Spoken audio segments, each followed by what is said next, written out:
नोंथांमोननि गेजेराव देखायबाय नै बिराद मोजां जायगायाव लानानै फैदो माने BSFनि माबा जागोन नालाय मा होनो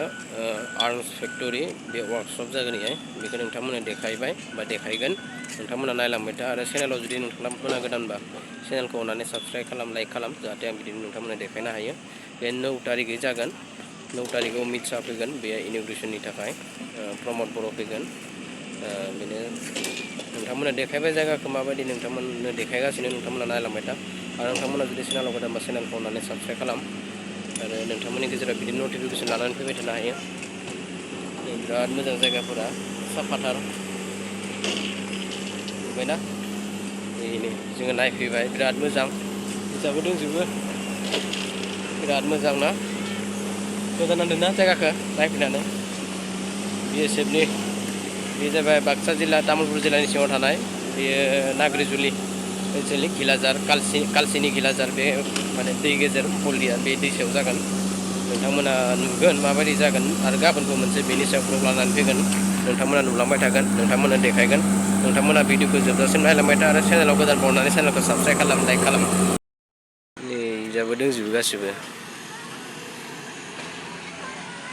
बिजाबो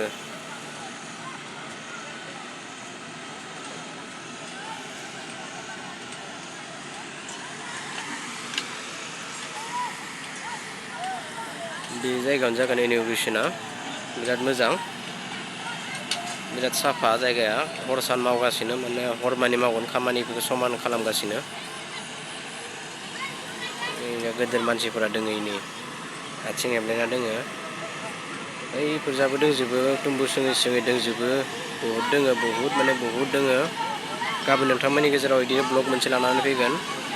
बे जाहैबाय तामुलपुर जिल्लानि सिङाव थानाय नाग्रिजुलि ओनसोलनि कालसिनि घिलाजार होननाय मोनसे बे जायगायाव दङ दैसा जिङाव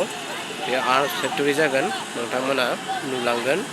इन'ग्रेसन 9 तारिखै जागोन अमित शाह फैगोन बेनि थाखायनो प्रिपेरेसन खालामगासिनो बेखौ नोंथांमोननि गेजेराव ब्लग लाना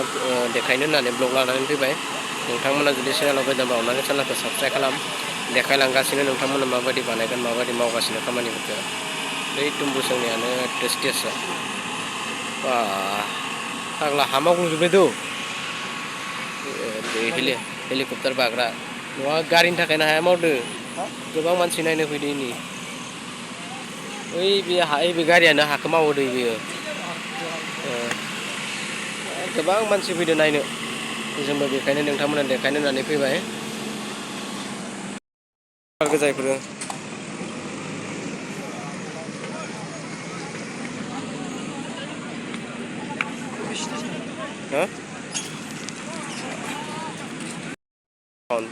फाउन्डेसन स्ट'ना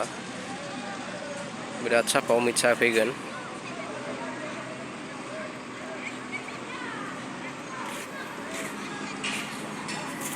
बिराद साफा जायगाया इनिजाबो दङ सोब डिफेन्सनि मानसि गोजा दंजोबो गोबां खाथि खालानि मानसिफ्रा फैगासिनो अमित शाह फैगोन बेयो वार्कशप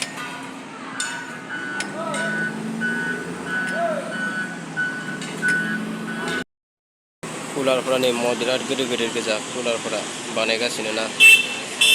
मस्थ' गिदिर कुलार आरो दंबावो मा मा दङ देखायलांगासिनो कुलार इनै इजाबो दङ बिराद बानायगासिनो खामानि सोलिगासिनो हर सान मावगोन बिसोरो हर सान मावगासिनो नै खामानिफोरखौ हेलिकप्टार बाग्रा बानायदो हेलिकप्टार बाग्रा हर सान मावना जोबगोन खामानिया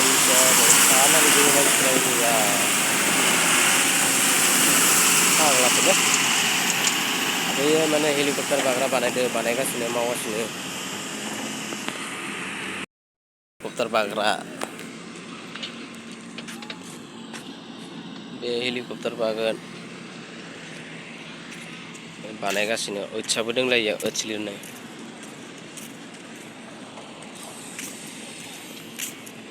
बिराद साफा जायगाया बेहायनो ओइटस दंलायो हेलिकप्टार बानाय जायगा बेयो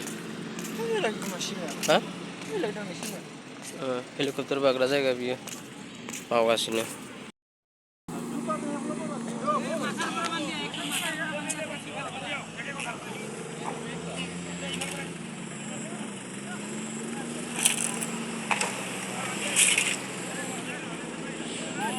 साइडआव बेरानि खामानि मावगासिनो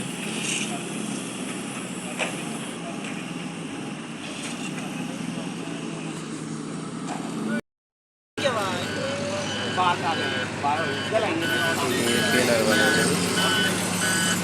माने BSFनि मोनसे गावसोरनि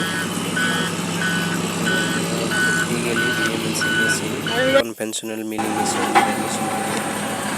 बेनारखौ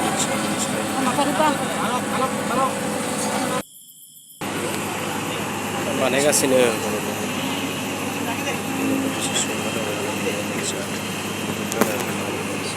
नायनो फैदो फट' साफायदो र'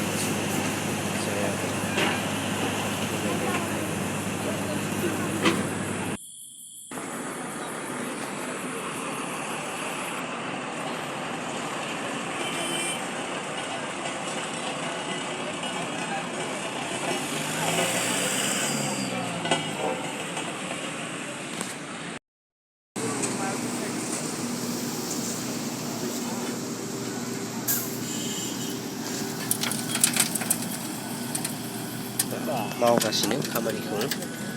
जोबाखै सान हर मावगासिनो बे लामाखौ सोब क्लियारलि समान ढालायजोबगोन बिसोरो नै बिराद मोजां नुहुरो खाथिनिफ्राय थांनानै नायहैगोन जोङो गोजाननिफ्राय माबादि नुयो माने टटेलि बे लामाफोरखौबो दा हरावनो क्लियार खालामजोबगोन माने समान खालामजोबगोन मावगासिनो हर सान गार्डफोरा दंखायो संलै माथो गार्ड सार्ट दंजोबखायो होनदों गासिबो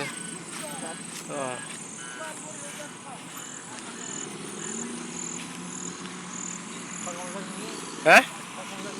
जाजोबगोनथ' र' पाका खामाबो उनाव खामो दा हरसेयावनो बानायजोबगोन इखो हरसेयावनो बानायजोबगोन होनदों